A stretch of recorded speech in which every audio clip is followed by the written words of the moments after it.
जब ये कर्नाटक वॉर हुआ, जब इतनी सारी लड़ाइयाँ लड़ी, तो फाइनली अकेला बचा कौन? अकेली मोनोपोली किसकी आ गई? ईस्ट इंडिया कंपनी की आ गई। जब ईस्ट इंडिया कंपनी की मोनोपोली आई तो अगला स्टेप अब उसका क्या हुआ? अब मेरे को ऐसी जगहों पर जाना है, ये जो बंगाल रीजन है, मैसूर रीजन है। अब बंगाल का हैंडीक्राफ्ट आज भी पूरे वर्ल्ड के अंदर काफ़ी फेमस है और उस टाइम पे तो हुआ ही करता था। तो ये लोग बंगाल के अंदर जाएंगे कि बंगाल में विक्ट्री करनी है, मैसूर में करनी है, पंजाब के अंदर करनी है। अब हरियाणा जो है, एक तो उसकी दिल्ली के नज़दीक की बाउंड्री हो गई और दूसरा पंजाब का रीजन। तो ये लोग जब यहाँ पर जाएंगे तो आपको दिखाई देगा कि यहाँ पे जैसे सरजी अर्जन गांव की जो संधि हुई उसके तहत हरियाणा मिला। तो कुछ इस तरीके की चीज़ें आप लोग को हिस्ट्री के अंदर दिखाई देगी।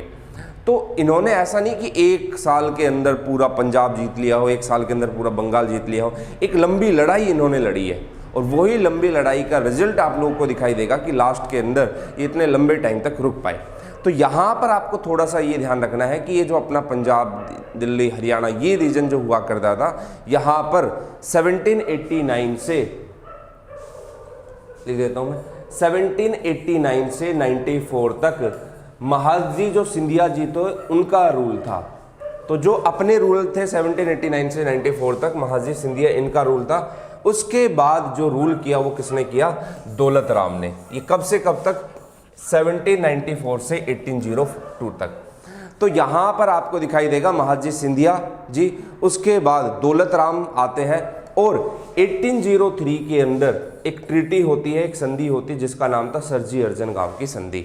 और ये जो सरजी अर्जन गांव की संधि हुई 1803, इसके अंदर दौलत राम सिंधिया से क्या कर लिया जाता है? East India Company Haryana region को सीड कर लेती है, एक्वायर कर लेती है। तो ये आपको ध्यान रखना है कि 1803 एक टर्निंग मूवमेंट था ऐसा जब हरियाणा के पार्ट को ईस्ट इंडिया कंपनी ने क्या कर लिया था? एक्वायर कर लिया था। अब देखो, ये तो सिर्फ हरियाणा की बात है। अगर आप लोग इंडियन हिस्ट्री पर भी जाओगे तो आपको दिखाई देगा कि ईस्ट इंडिया कंपनी ने नई नई पॉलिसीज दी। जैसे फॉर एग्जांपल मैं बात करूं, सबसे पहले तो ये लोग बंगाल की तरफ गए। जब बंगाल में जाते हैं तो बंगाल के नवाब मुर्शिद कुली खान, शुजाउद्दीन, सरफराज, अली वर्दी खान, फिर सिराजुद्दौला। सिराजुद्दौला के साथ इनकी बैटल ऑफ प्लासी होती है, प्लासी का युद्ध होता है और वहाँ से कंपनी क्या होने लग जाएगी? एक ट्रेडिंग कंपनी से किंग मेकर कंपनी बन जाएगी।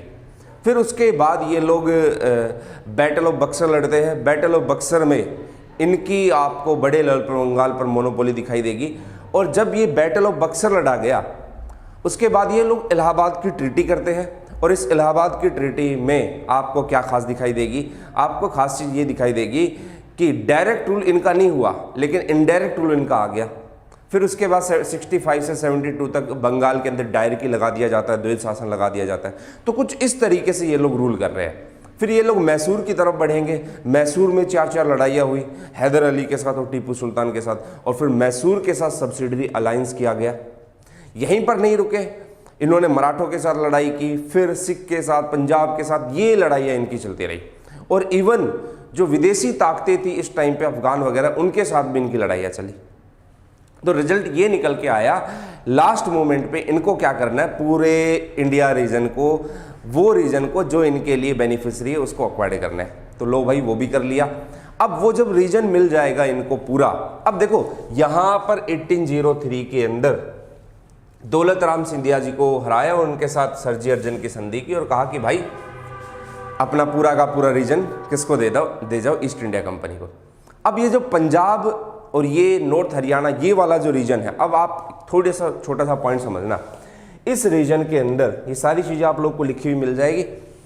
इस रीजन में आपको दिखाई देगा कि ब्रिटेन ने पूरे इंडिया में 3 पॉलिसी लागू की थी। एक लैंड रेवेन्यू पॉलिसी जिसको आप लोग कहोगे, एक जो पॉलिसी थी आपकी कौन सी थी? जिसको कहा जाएगा परमानेंट सेटलमेंट, स्थायी बंदोबस्त। एक जो पॉलिसी आपकी थी वो थी ryotwari, and another one is आपका महलवाड़ी। ये 3 सिस्टम इन्होंने लैंड रिवेन्यू को लेकर लागू किए। अब यार एक चीज बताओ, देखो कितना दिमाग से खेलती है ईस्ट इंडिया कंपनी। इनको पता है कि हम रैयतवाड़ी, महलवाड़ी और परमानेंट सेटलमेंट ये ऐसी जगह पर लागू कर सकते हैं जहां पर ये चीजें दिखाई दे रही हो। जैसे परमानेंट सेटलमेंट सिस्टम के अंदर कंपनी का ओनर, लैंड का ओनर किसको बना दिया? जमींदार को बना दिया। तो जमींदार को वहीं पर लैंड का ओनर बनाएंगे जहां पर जमींदार का दबदबा होता था। अब दक्षिण भारत में, साउथ इंडिया के अंदर जमींदार को कोई पूछ ही नहीं रहा है, उनको तो पता ही नहीं कि जमींदार है क्या। तो वहाँ पर तो ये लैंड रेवेन्यू सिस्टम में परमानेंट सेटलमेंट क्यों लागू करेंगे, वहाँ पर नया सिस्टम लेकर आएंगे रैयतवाड़ी। वहाँ के लोगों से पूछोगे भाई जमींदार कौन है, तो ये तो कहेंगे यल्ले ठीक है, तो उनको तो कुछ मतलब ही नहीं है।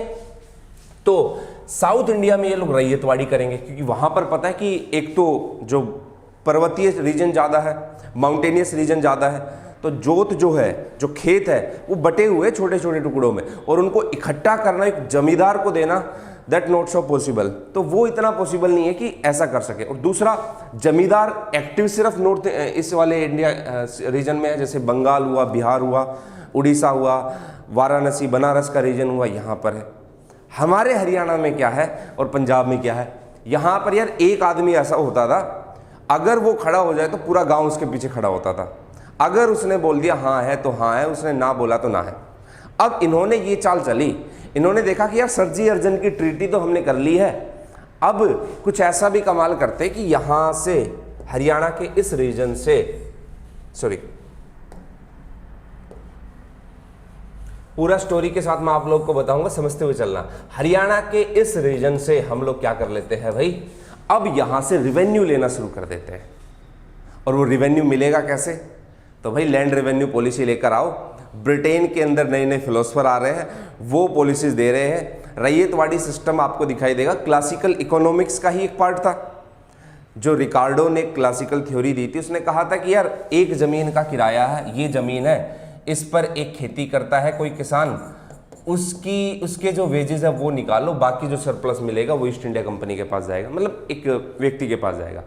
महालवाड़ी सिस्टम में इन्होंने क्या काम किया, ग्राम प्रधान बना दिए। महाल का मतलब ये गांव का प्रधान, बहुत सारे गांव का ग्रुप बना दिया और कहा कि भाई ये इस गांव का प्रधान होगा, इस प्रधान की जिम्मेदारी होगी, इसकी ड्यूटी होगी कि टैक्स को, रिवेन्यू को कलेक्ट करना और किस तक पहुंचाना, ईस्ट इंडिया कंपनी तक पहुंचाना। और ये महालवाड़ी वहीं पर ज़्यादा सक्सेस है जहां पर कौन सा कॉन्सेप्ट आता हो, ग्राम प्रधान वाला। और आपको पता है ग्राम प्रधान वाला कॉन्सेप्ट पंजाब और हरियाणा के पार्ट के अंदर, मेजर पार्ट में दिखाई देगा। यहाँ पर जमींदारी सिस्टम सक्सेस नहीं हो पाता था, यहाँ पर ग्राम प्रधान वाला महालवाड़ी सिस्टम आए।